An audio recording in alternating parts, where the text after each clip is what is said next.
के बाद हेल्पलाइन में आप सभी का स्वागत है। चेंजिंग सीजन में होने वाली समस्याओं और इनसे बचाव पर हमारी बातचीत जारी है। अगर आप भी इससे संबंधित कोई सवाल पूछना चाहते हैं तो बिना देर किए नंबर मिलाएं। हमारी फोन लाइंस खुली हैं। आपके सवालों का जवाब देने के लिए हमारे साथ स्टूडियो में मौजूद हैं फोर्टिस हॉस्पिटल मोहाली से इंटरनल मेडिसिन डिपार्टमेंट के सीनियर कंसल्टेंट डॉक्टर विकास भूटानी।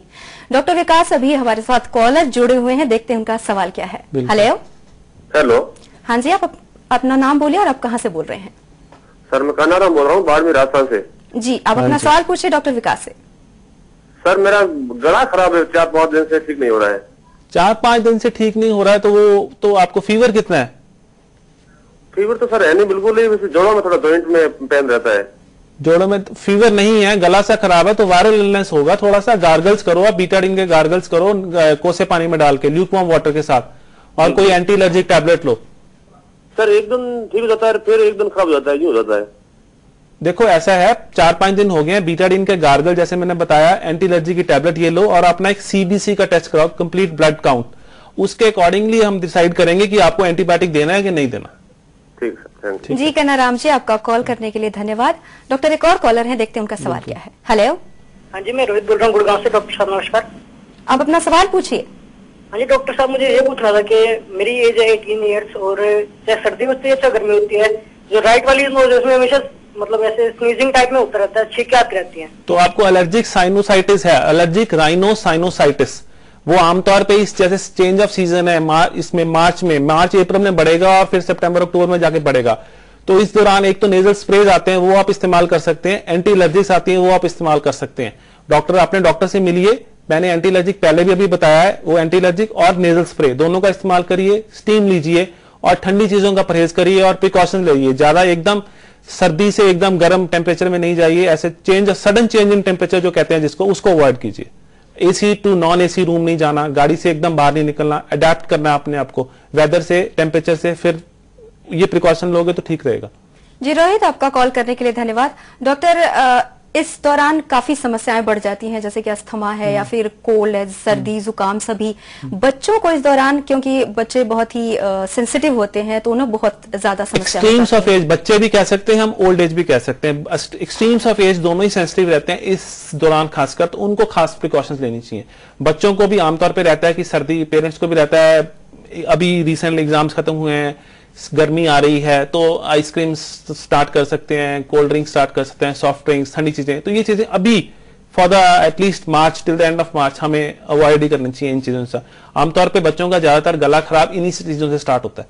जी, कई बार बच्चे जिद भी करके खाते रहते हैं, जिद भी करके खा लेते हैं, वो तो फिर उस चीज को थोड़ा सा सेंसिटिव इशू रहता है, पेरेंट्स के लिए भी रहता है, बट प्रिकॉशन करना बहुत जरूरी है। जी, क्या खासकर से बच्चा अगर आपका एलर्जिक है तो। कई बार बच्चे जैसे कपड़े लेयर्स वगैरह हैं वो कम डालते हैं, और सुबह और शाम जैसा कि हम बात कर रहे हैं कि काफी जैसे मैंने बताया कि हम अगर विंटर्स में 2 लेयर लाते हैं तो हम उसका लेयर 50% कम कर सकते हैं, मतलब 1 लेयर पे आ सकते हैं, बट फिर भी ये होगा, सलाह यही रहेगी कि टिल द टाइम की पूरी तरह गर्मी नहीं आ जाती, हमें पूरी तरह से विंटर क्लोथ्स नहीं उतारने चाहिए, स्पेशली बहुत अर्ली मॉर्निंग और लेट इवनिंग। जी, एक और कॉलर है, देखते हैं उनका सवाल क्या है। हेलो।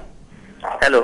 हाँ जी, अपना नाम बोलिए और आप कहाँ से बोल रहे हैं? मैं नवदीप झा बोल रहा हूँ अम्बाला से। जी, मेरे कानों में खारिश रहती है।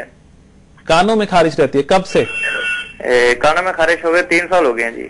कानों में खारिश तो आपको ईएनटी में दिखाना चाहिए, आपकी फंगल इन्फेक्शन ना हो, को ऑटोमाइकोसिस एक डिजीज होती है अगर इतनी ज्यादा खारिश रहती है। अगर फंगल इन्फेक्शन नहीं है फिर एलर्जिक हो सकता है आपका। यूज करता हूँ कि मेरे घर वाले भी परेशान हो जाते हैं। देखो फिर एलर्जिक हो सकता है, वैक्स हो सकती है, ईएनटी में दिखाओ आप। ये वेदर से लेना देना नहीं, क्योंकि ये 3 साल से चल रहा है। ईएनटी में दिखाया, वो स्टीरॉइड देते हैं तो वो उससे ठीक हो जाता है, उसके बाद परेशानी वही बोल रहा है, फिर वो एलर्जिक है, लेकिन हम तो यहाँ बात कर रहे हैं वेदर रिलेटेड चीज नहीं है, ये तो क्रॉनिक डिजीज है, आपको ईएनटी स्पेशलिस्ट से ही बात करनी पड़ेगी इसके लिए। जी नवदीप जी, आपका कॉल करने के लिए बहुत बहुत धन्यवाद। डॉक्टर, हम बात कर रहे थे जैसे एंटी एलर्जी की बात हो रही है, इस दौरान स्किन एलर्जी की भी बहुत प्रॉब्लम होती है। वो भी जो एलर्जिक स्किन कंडीशंस हैं, एलर्जिक रैशेज, एलर्जिक वो चीजें बढ़ जाती हैं, डर्मेटाइटिस बढ़ जाती है, एलर्जिक डर्मेटाइटिस, एटोपिक डर्मेटाइटिस, वो जिनका इटियोलॉजी में जिनका कारण सेम रहता है जो अस्थमा में, वो चीजें बढ़ जाती हैं। डॉक्टर, एक और कॉलर हैं, देखते हैं उनका सवाल क्या है। हेलो। हेलो। हाँ जी, आप कहाँ से बोल रहे हैं? आप अपना नाम बताइए और आप सवाल पूछ सकते हैं डॉक्टर विकास से। नाबा से बोल रहा हूँ जी, मैं जितेंद्र कुमार बोल रहा हूँ। ये जब मौसम बदलता है तो मुंह में छाले पड़ जाते हैं और चेहरे पे भी। देखो, मुंह पे छाले पड़ जाते हैं, मौसम बदलता है तो हो सकता है कि आपको वायरल अल्सर्स हो रहे हो। वायरल अल्सर तो उसको छालों का तो देख के मालूम पड़ेगा कैसे छाले हैं, वायरल हैं, हर्पीज के रिलेटेड हैं, या आपको कोई विटामिन डेफिशिएंसी से रिलेटेड है। पर आप जैसे कहते हैं कि मौसम बदलने से होते हैं, तो पॉसिबल ही है कि आपको वायरल अल्सर से।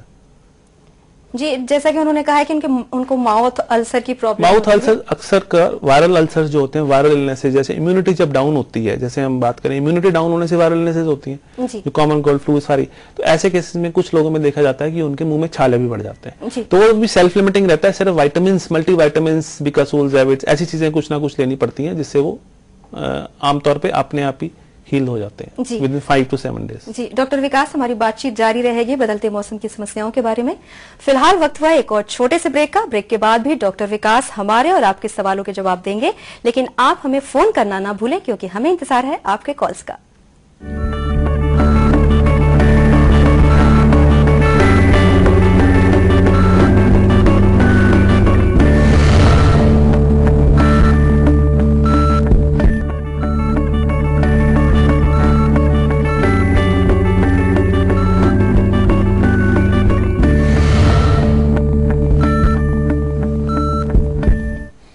ब्रेक के बाद एक बार फिर से आप सभी का स्वागत है। हम बात कर रहे हैं बदलते मौसम में होने वाली तमाम समस्याओं के बारे में। क्या आपका भी इससे जुड़ा कोई सवाल है? अगर हाँ तो तुरंत फोन करें हमारे टीवी स्क्रीन पर फ्लैश किए जा रहे नंबरों पर। डॉक्टर विकास, कॉलर हैं, देखते हैं उनका सवाल क्या है। Hello hello. हाँ जी।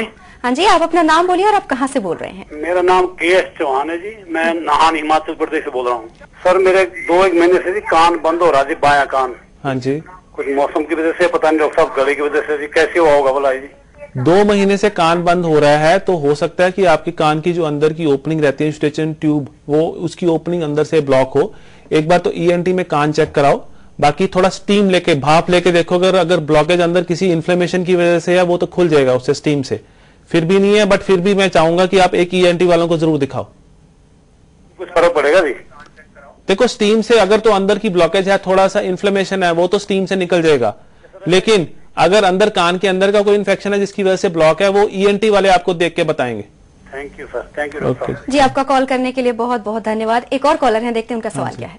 Hello hello. हाँ जी, आप कहाँ से बोल रहे हैं और आप अपना नाम ही बताइए। लखनऊ से बोल रहा हूँ, हीरालाल सचदेवा नाम है जी। हीरालाल जी, आप अपना सवाल पूछे डॉक्टर विकास से। मेरा क्वेश्चन ये है कि मेरी ग्रैंड डॉटर है 11 साल की जी। उसको पिछले 2-3 साल से बराबर खांसी आती रहती है, ठीक हो जाती है फिर आ जाती है। तो उसका कोई वजन कम हुआ, बुखार रहता है उसको? नहीं, बुखार तो नहीं रहता है जी। छाती का एक्सरे कराया? हाँ, एक्सरे कराया है, वो नॉर्मल है। नॉर्मल है तो उसका बचपन से एलर्जी रहता है उसको? कोई जुकाम रहता है? साथ नहीं कराया है। जुकाम रहता है? जुकाम हल्का फुल्का रहता है। हल्का फुल्का रहता है तो हो सकता है कि अगर 2-3 साल से खांसी चल रही है तो एलर्जी कॉफ चल रही है, बट ये बड़ा ऑड है। उसका CT स्कैन हुआ छाती का? CT स्कैन तो नहीं हुआ जी। तो एक तो CT स्कैन कराइए, एक lung function test PFT test बोलते हैं, वो कराइए। कौन सा टेस्ट जी? PFT स्पायरोमेट्री का टेस्ट होता है। PFT pulmonary function test.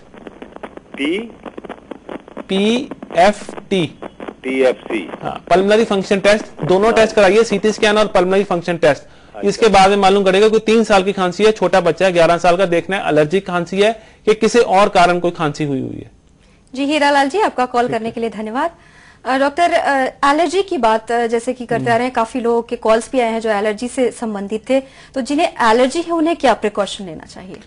Allergic लोगों को प्रिकॉशन तो हम जैसे पहले बात कर चुके हैं कि sudden change in temperature avoid करना, सडन चेंज इन टेम्परेचर से बचाव करना चाहिए। विंटर से समर्स में जैसे हम जा रहे हैं, स्प्रिंग सीजन है तो हमें अभी विंटर क्लोथ धीरे धीरे कम करने चाहिए। ठंडी चीजों का कम सेवन नहीं करना चाहिए, स्पेशली बूढ़ों और बच्चों को एकदम नहीं सेवन। तो ये सारी प्रिकॉशंस हैं। और जो ऑलरेडी नोन पेशेंट्स हैं, आस्थमा के हैं, बच्चे हैं, बुजुर्ग हैं या किसी भी एज के हैं, एलर्जिक पेशेंट हैं, उनको जैसे मैंने 2-3 बार किसी कॉलर ने भी पूछा था, तो जो प्रिवेंटिव मेडिसिन आती हैं हमारी, वो स्टार्ट करनी चाहिए अपने डॉक्टर से मिलकर। किसी को नहीं भी, काफी लोगों को नहीं भी अभी मालूम है, तो वो मेडिसिन स्टार्ट करनी चाहिए। अपनी इनहेलर्स रेगुलरली लेने चाहिए। ये सारी प्रिकॉशन लेंगे तो काफी हद तक हम इनके एक्यूट अटैक से बच सकते हैं। एक और कॉलर है, देखते हैं उनका हाँ जी। सवाल क्या है। हेलो। हेलो। हाँ जी, आप अपना नाम बोलिए और आप कहाँ से बोल रहे हैं? मैं मकोट से बोल रहा हूँ, पंजाब से जी, आप अपना सवाल पूछे डॉक्टर विकास से। मेरा ना मतलब हो जाता है, छींक लग जाती है, छींक लग जाती है, उसके बाद खंग हो जाती है, खंग टूटती नहीं है क्या? नहीं, कब होता है आपको? इस मौसम में होता है? हाँ जी, इस मौसम में होता है। एलर्जिक है आप भी, एलर्जिक आपको भी नेजोब्रोंकियल एलर्जी है, इसको बोलते हैं नेजोब्रोंकियल एलर्जी। तो उसमें आपको एक तो जो प्रिकॉशंस हमने सारी बात की शो में, वो सारी प्रिकॉशंस लेनी है और अपना एंटी एलर्जिक्स लीजिए। रात को स्टीम लेके सोया करिए, रात को भाप स्टीम लीजिए 10-15 मिनट की, और गार्गल्स कीजिए। गार्गल्स आप नमक के पानी के भी कर सकते हैं, बीटाडिन के भी कर सकते हैं। दिन में 2 या 3 बार गार्गल्स करो। सारी प्रिकॉशन लोगे तो बचाव हो सकता है। और एंटी एलर्जिक्स का सेवन भी कर सकते हैं। अगर आपको बहुत ज्यादा प्रॉब्लम रहती है, खांसी जुकाम ज्यादा रहता है, तो एंटी एलर्जिक्स का सेवन कर सकते हैं। रोज रात को 1 गोली लेना पड़ता है उसका। जी हरदीप जी, आपका कॉल करने के लिए धन्यवाद। एक और कॉलर है डॉक्टर विकास, देखते हैं उनका सवाल क्या है। हेलो।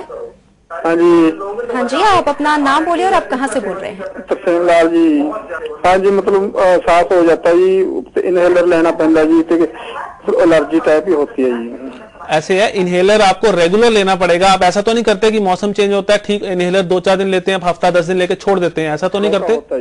हाँ, मौसम की चेंज समय बहुत होता है जी। वो आपकी बात ठीक है, लेकिन इनहेलर आप सिर्फ मौसम चेंज में लेते हैं कि इनहेलर को कंटिन्यूस लेते हैं? कंटिन्यूस लेना पड़ता है जी, जो कोई एलर्जी हो जाती है जी। तो आपको क्रॉनिक परसिस्टेंट अस्थमा है, 2 तरह के अस्थमा रहते हैं, इंटरमीडिएट और परसिस्टेंट। आपको परसिस्टेंट अस्थमा है कि लगातार वाला, तो उसमें आपको इनहेलर लगातार लेना पड़ेगा, लेकिन उसका डोज वेरी कर सकता है। कि आमतौर पर अगर आप 4 पफ ले रहे हैं, तो आप सीजन जब ठीक होगा, मौसम से गर्मी आ जाएगी, तो उसमें भी आपको 1 पफ मेंटेनेंस इनहेलर मेंटेनेंस करना पड़ेगा उसका, तभी ये ऑल थ्रू द ईयर आपकी जो खांसी है और प्रॉब्लम है वो ठीक रह सकती है। जी, आपका कॉल करने के लिए बहुत बहुत धन्यवाद। डॉक्टर विकास, आप हमारे स्टूडियो में आए, बदलते मौसम की समस्याओं के बारे में बातचीत की, आपका बहुत बहुत धन्यवाद। तो ये था बदलते मौसम के दौरान होने वाली समस्या से संबंधित आज का हेल्थ लाइन। कैसा लगा आपको हमारा ये कार्यक्रम? हमें अपने सुझाव जरूर भेजें। आप हमें ईमेल करें healthline@daynightnews.com पर। फिलहाल के लिए हेल्थ लाइन में बस इतना ही। अगले हफ्ते हम फिर हाजिर होंगे एक नई बीमारी के बारे में आपके सवालों का जवाब लेकर। तब तक के लिए नमस्कार।